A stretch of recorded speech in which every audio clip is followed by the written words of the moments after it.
Welcome to Infinite Models.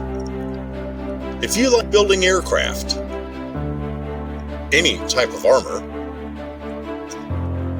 how about prehistoric or current wildlife?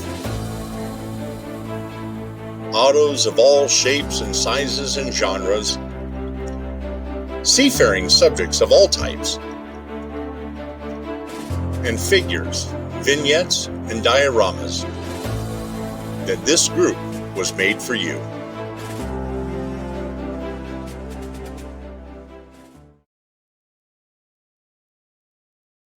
The Wild Weasel, it started off with the F-100s. And the F-100s, they had some that were modified to carry AGM-45 Shrikes. They never carried the standard arm, the missile, but they carried the AGM-45 Shrikes. And the F-100s would operate in kind of a hunter-killer pair, where the hunter would go attract fire, and then the killer would roll in and hit them with the AGM-45s. Well, the amount of stuff they could carry, their range, their time on station, loiter time, the F-100 was not the best suited airplane to it, but it was the quickest they could adapt to doing it in the F-105, the F-100F. And they would fly it with F-100Fs and Ds. But the Fs were the Wild Weasel 1. The North American Aviation, Republic, they started moving forward with a two-seat because the C and the E version of the F-105 were canceled. They were two-seat designs, never moved forward with. Well, with the emergence of the war in Southeast Asia, and it had the world's densest and deadliest air defense network ever seen up to that point, and strike packages really struggled. So they put together the F-105F, and those became Wild Weasel 2 aircraft. And hey, Angel, good to see you, buddy. And then some of the stuff that they hung on the undersides of the F-105F, they went and they took 60 of the F models and then rebuilt them as Gs. And what you did was you would see the ALQ-105 and the pod that would hang off of a strake under the wing. They literally, that thing was cut in half and glued to, if you ever look at a Wild Weasel F-105, this thing right here runs from the black tip to black tip inside the missile and not on the drop tank, but right here along the fuselage. And then there's one on the other side, was literally the ALQ-105 was cut in half and mounted to the fuselage.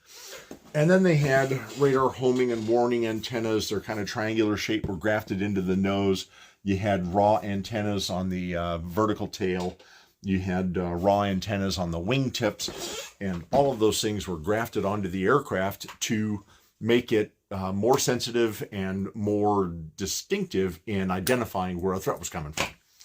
So the F-105G really became the premier, at the time, Wild Weasel aircraft, and their missions were just absolutely fascinating. And during the Vietnam War, starting with the Fs and then even into the Gs, they would fly 2 or 4 ship missions as a SAM suppression, right? The Wild Weasel. And the 44th Tactical Fighter Squadron, and there was another one, I can't recall its number, but the 44th and the other one flew out of Korat Air Base and out of Tackley Air Base at the Royal Thai Air Force bases. And their mission profiles were just stunning. These guys, you want to talk about courage, spine made out of steel, and big brass doodads. These guys, they found the 4 ships actually impeded their flexibility. So they started doing 2-ship missions, and it enhanced their flexibility. And the F-105 had a high loiter time. Unfortunately, it had very high wing loading and very large, heavy ordnance loadouts. And so they had to refuel on the way in, and they had to refuel on the way out. And so there was always tankers in the air to get these guys taken care of. And the J-75 was a thirsty engine, but that thing was big, and it was bad, and it was fast. And the amazing part about the F-105, it was originally designed to throw, lob bombing nuclear warheads at supersonic speeds. That's what it was designed for. And when it actually went to war, it was dropping iron bombs at treetop level. So the high altitude, lobbing, I don't know if you're familiar with the lob technique. The aircraft would be very high, head into a shallow dive, become speed of sound, breaking the barrier, and then they'd roll up, and at the apogee of the G forces would launch the nuclear warhead, and the plane would come over the top and, book to go the other way, and the bomb would have an arc, a ballistic arc, and kaboom! And that was the lob technique for nuclear attacks. That's what the F-105 was designed for. So that J-75 is a big, bad, powerful engine. And that F-105, single engine, not dual, single engine, easily breaks the speed of sound. It goes over Mach easily. And sometimes it doesn't even have to do it in afterburner. Full military thrust, they would break the sound barrier. Well, the amazing thing is when you're low, all of the air lower is not nearly as smooth as high. And so trees, houses, buildings, other aircraft, birds, just the wind moving across the earth, and there's churn and turmoil. And so low, there's a lot of turbulence and churn. And aircraft typically are not real stable, fast, and low. The F-105, absolute exception to that rule. The high wing loading was a part of that. And the pilots that flew the F-105, all versions, the B, the D, the F, the G, they called it the Cadillac of fighter bombers, because you could get low and you would have it at full military power, and you would be right at the edge of the sound barrier, treetop level, and just as stable and as still. You could put a glass on the instrument panel and you'd barely see the top rippling. So the term in the F-105Gs, they would do these 2-ship flyouts. They'd take off, tank up, they'd get over Vietnam, North Vietnam, and they'd come down to about a medium level, and they didn't go down to the ground. They'd get down to where they were near the ground, 2,000, 3,000, 4,000 feet, but they were a very what's the word I'm looking for? Enticing target for the 37 millimeter, 57 millimeter SAMs, the surface to air missiles like the SA-2. And those things are literally flying telephone poles. They're 40 feet long, huge fins, solid rocket boosters. It's like the enemy is throwing a stinking telephone pole at you. Well,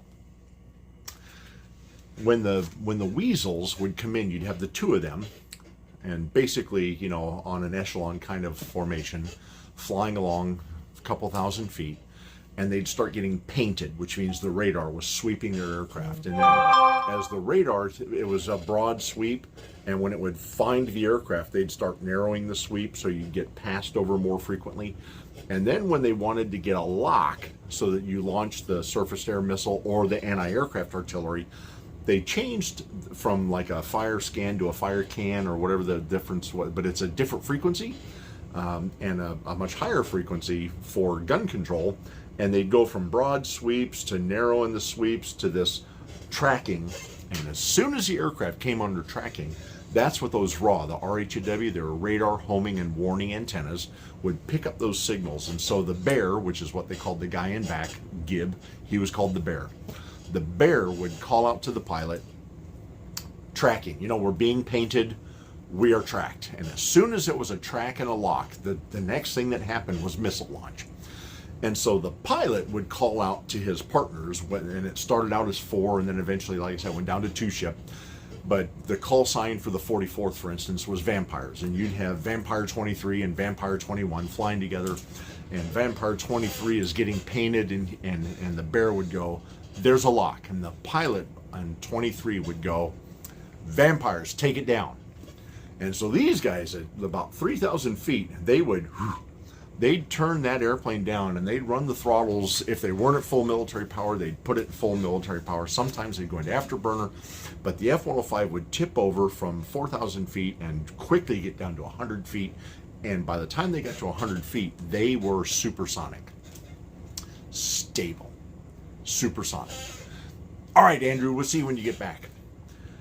And the reason they did that was, there was kind of a couple of reasons. Number one, when a SAM got launched, even though they were usually on a launcher at about a 30 to 45 degree angle, when they first launched, they had a ballistic arc where they would go up. And so the planes flying along and the missiles sitting like this, and they would launch them and the plane ducks down like this. And the hope is the missile has to get up to speed. The missile has to have a transference from the radar site to the missile for locking. And so the hope was that by being an enticing target and then firing at this angle and then ducking and going supersonic, the missile would just arc over. And then the bear would start painting the radar station that was tracking them, because it was now, right? They're like, okay, go ahead, take a shot at me. Boom. Oh, not bad. My turn. And they would start painting that target with their targeting radar to launch, a standard arm or an AGM-45 Shrike. And those things were actually meant to take out the radar system. Without the radar, no SAM operated. And then you would have behind the Wild Weasels a flight of like F-105Ds, and they were flying with 750-pound bombs on the center line. They'd have some other stuff on the outer wing racks, and their job was, once the Wild Weasel took out the radar, they hit because the SAM site would be a central radar and then like 6 missile launching sites in a wagon wheel around it. And so the Wild Weasels take out the radar after getting shot at, and then the other F-105s in the strike package roll in and they bomb all of the individual missile launchers. So even if you've got more SA-2s, if you're out a launcher, the SA-2 is now worthless. And that was their mission. Amazing, amazing stuff. So the term "take it down," that became the mantra with the Wild Weasels. And even after Vietnam, if you were in any officers club, at Dobbins Air Force Base in Georgia, and 2 weasels came into a room, they didn't go, hey, vampire, how you doing? Or, hey, wild weasel. They would greet each other by saying, take it down. That was their phrase, because they'd be at 4,000. They'd go, weasels, take it down. Boom, they'd hit the deck. And for years, that was and I think even today, that is the weasel greeting. They just say, hey, take it down. That's how they greet each other. And that's the name, ironically, of one of the aircraft is, hey, take her down. So these guys fly those kind of missions. So like I said, I'm reading all this, I'm researching, I'm kind of getting excited about doing this F-105G. Then I came across something else that just blew my doors off. How many of you have heard of Commando nail? Have you ever heard of the term, the mission Commando nail? So 1967, Wild Weasels are in full effect. We're flying Fs, we're flying Gs, the missions I just told you about. This is all going on. And General John Ryan had an idea, and they took 6 F-105Gs off the line, sent them up to Japan, and they installed a special improved radar bombing system in the nose of 6 F-105Gs. And then they recruited like the best Wild Weasel pilots and the best bears, the backseater, and they even brought in some radar bombardiers from like B-52s and other aircraft platforms, because these guys were experts at radar bombing rather than painted target. It was still using electronic signals or visual. You had, of course, you had walleye and other types of bombs where you would do television guided, radar guided, optical guided. They wanted radar guided bombing guys. So they brought them in. You had expert weasel drivers and expert bears and expert radar bombers, and trained 6 crews. That's all they had, was 6. And they trained these guys on how to fly all-weather and night missions. And those 6 Wild Weasel aircraft became the U.S. Air Force's first night all-weather capable fighter bombers. And they were very accurate. And so the Wild Weasels would take off, they usually had like a 4:30 a.m. launch, and they were up leading strike packages into North Vietnam.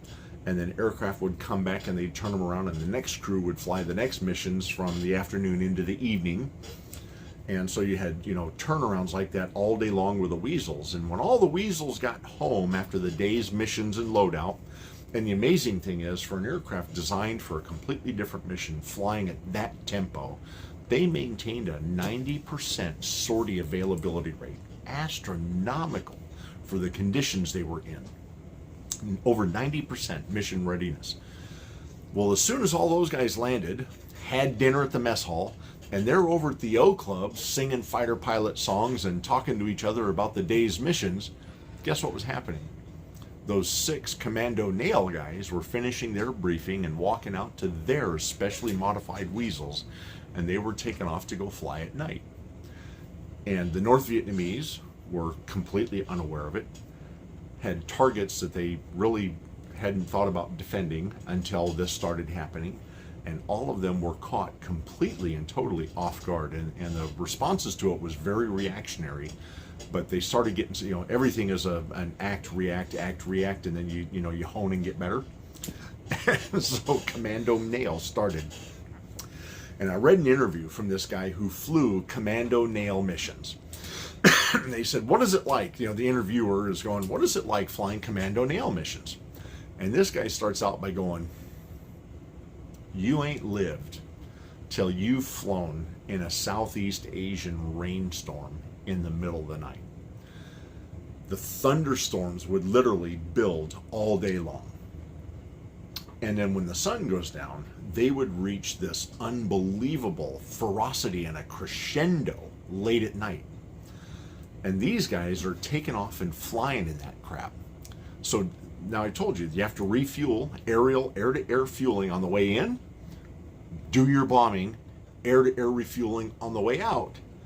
At night, solid cloud cover, lightning bolts, thunderheads, the cacophony of the electricity in the air. You got to find the tanker, you got to get hooked up, you got to get your fuel, or you crash. These guys did that night after night, 6 airplanes. And he said, it's amazing we didn't suffer higher attrition rates just from the weather.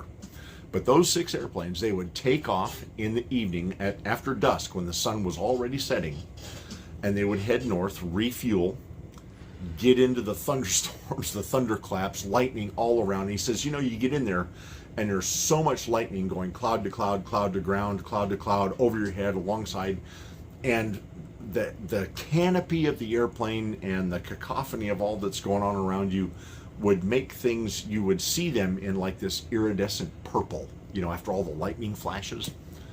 And it's just you could hardly see, but we had to turn off all of our lights. It's a nighttime raids. You don't want to be seen, you're in a thundercloud, and after the lightning quits, you're this bright light hitting through it. You became a really easy target. So no lights, no nothing. They're flying through all this, incredible thunderheads. And then when they get so far out from their, so Ray, you're right, a huge amount of F-105s were lost over North Vietnam, but the majority of them were Ds. The Fs and the Gs actually had a very good survival rate, ironically, but the majority that were lost were D models. And there's part of that story I found in the research, and that's a good point. I just want to make sure I clarify the G I'm making and the Fs did not suffer the same loss rate that the Ds did, but that's a story for another day. So anyway, they'd cut off the lights, they'd get to their initial point, the IP, they'd have to drop down, get to about 4,000 feet. Now they're under all of but the lightning's still going on. And when the North Vietnamese start to see them, the 37 millimeter and 57 millimeter AAA, the anti-aircraft artillery, starts coming up, and the tracers are arcing through the sky, and all of this is lighting up their way to the target. But ironically, under that cloud cap, when the tracers come up, the light doesn't have far to dissipate. And so when the tracers come up, the F-105s really became quite visible. That's how ballsy these guys were. Now they could see a moving target as the shadow in that light and start to converge their fire on that F-105 2 o'clock in the morning under thunderclouds. Unbelievable. And they'd drop down, they'd hit their IP, and typically, the pilot would go, we're on time, how's it look? And the bear would come up on the intercom and he'd go, 1 degree left, dead ahead, target, 25 miles. And they'd start sweeping the target. Because I tell you what, 25 miles goes by at 900 miles an hour really, really fast.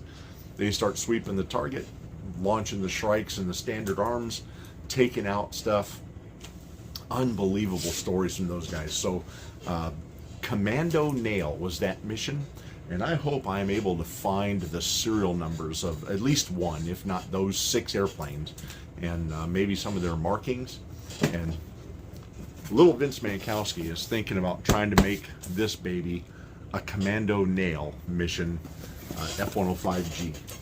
I just wanted to share.